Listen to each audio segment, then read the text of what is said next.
You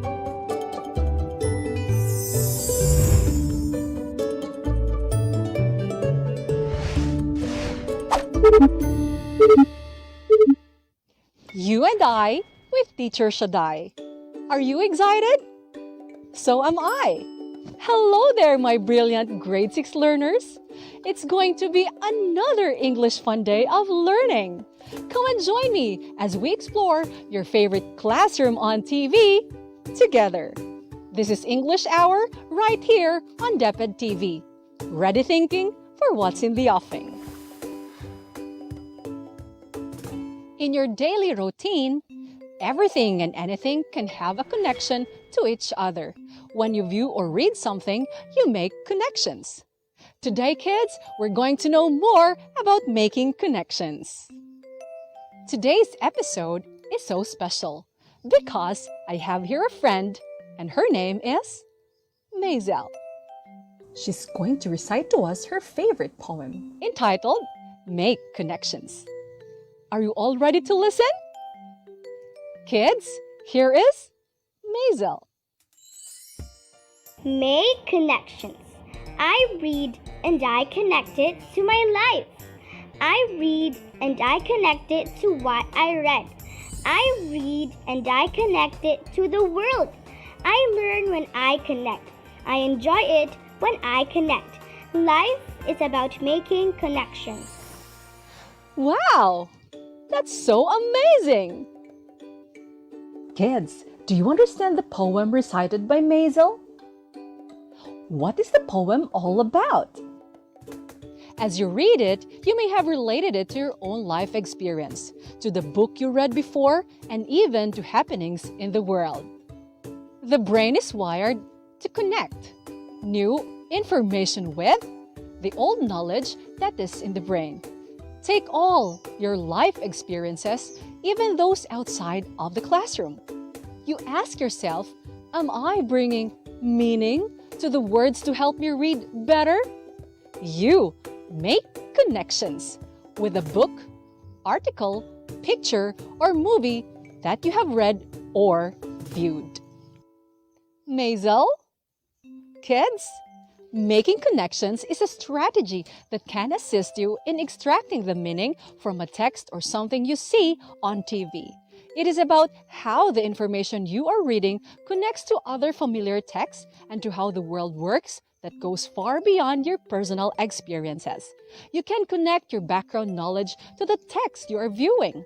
You can comprehend better when you actively think about and apply your knowledge of the book's topic, your experiences, and the world around you. You can make connections between text to text. Text to text is a connection between texts. Sometimes when reading, readers are reminded of other things that they have read, other books by the same author, stories from a similar genre, or perhaps on the same topic. These types of connections are text-to-text connections.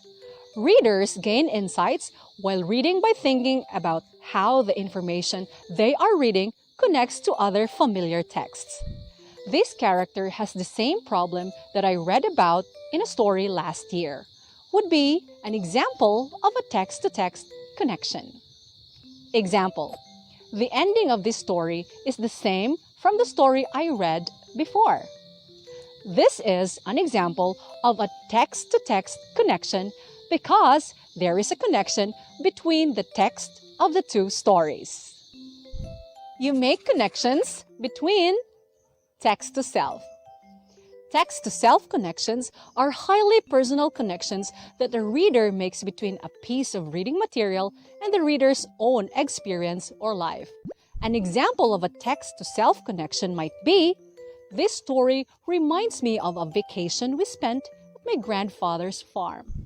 Example: I remember my high school days as I read this story. The sentence is an example of a text-to-self connection. There is a connection between the text and your own experience. You can make connections between text-to-world. Text-to-world connections are the broader connections that a reader brings to a reading situation. We all have ideas about how the world works that go far beyond our personal experiences. We learn about things through television, movies, magazines, and newspapers. Often, it is the text-to-world connections that teachers are trying to enhance when they teach lessons in science, social studies, and literature. An example of a text-to-world connection would be when a reader says, "I saw a program on television that talked about the things described in this article." Example: she read from the news that there is an increasing number of individuals who have tested positive for COVID-19. This is an example of a text-to-world connection because there is a connection between the text and the real scenario in the world. So, Maisel, did you understand the different types of connections? Yes, I did.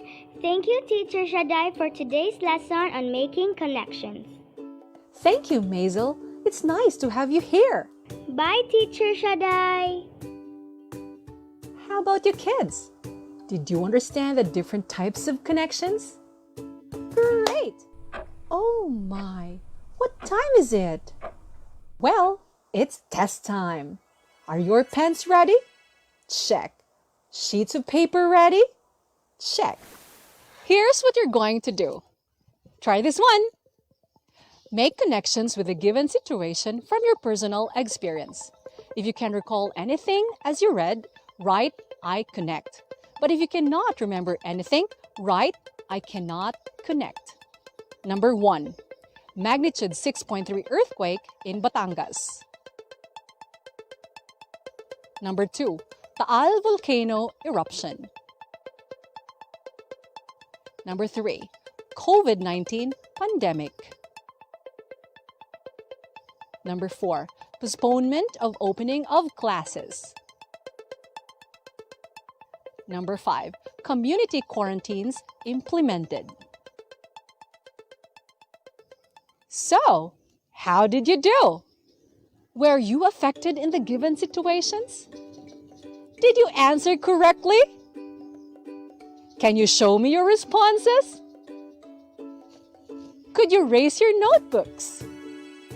Let me see. Great answers, kids. Oh, do you hear the clock ticking? Uh-huh. Yes, it's recap time. Let us check if you have understood our lesson. Just write your answer on your paper. After 5 seconds, could you show me your answers? Is that the deal? Great, kids! There are strategies in making connections. Namely, blank is a connection between texts. Sometimes, when reading, readers are reminded of other things that they have read, other books by the same author, stories from a similar genre, or perhaps on the same topic.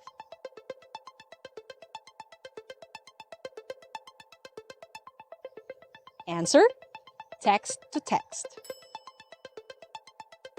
Blank connections are the broader connections that a reader brings to a reading situation. We all have ideas about how the world works that go far beyond our personal experiences. We learn about things through television, movies, magazines, and newspapers.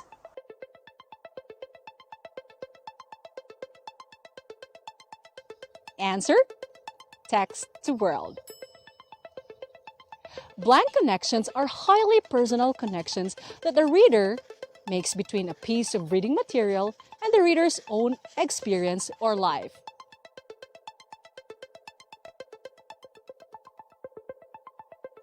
Answer: text to self. Great, kids! You were able to process what you have learned today. All set for more? Get your pen and paper. READY. Ready? Let's begin! Directions. Make connections by identifying if the lines from the different short stories and clips from the news are text to self, text to text, or text to world. Write your answer on your paper. Number 1. The couple had a son named Bayabas whose task was to take good care of their 3 fat carabaos. Number 2. Once there was a boy who was so lazy and his name was Juan Tamad. Number 3. Iloilo took its name from Irong Irong, the old name of the city of Iloilo, a tongue of land that sticks out like a nose on the south of the Iloilo River. Number 4. The world has confronted several pandemics before. This is the first, caused by a coronavirus. Number 5. Barangay officials strictly prohibit residents from going out of their homes during the enhanced community quarantine.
Let's now check our answers.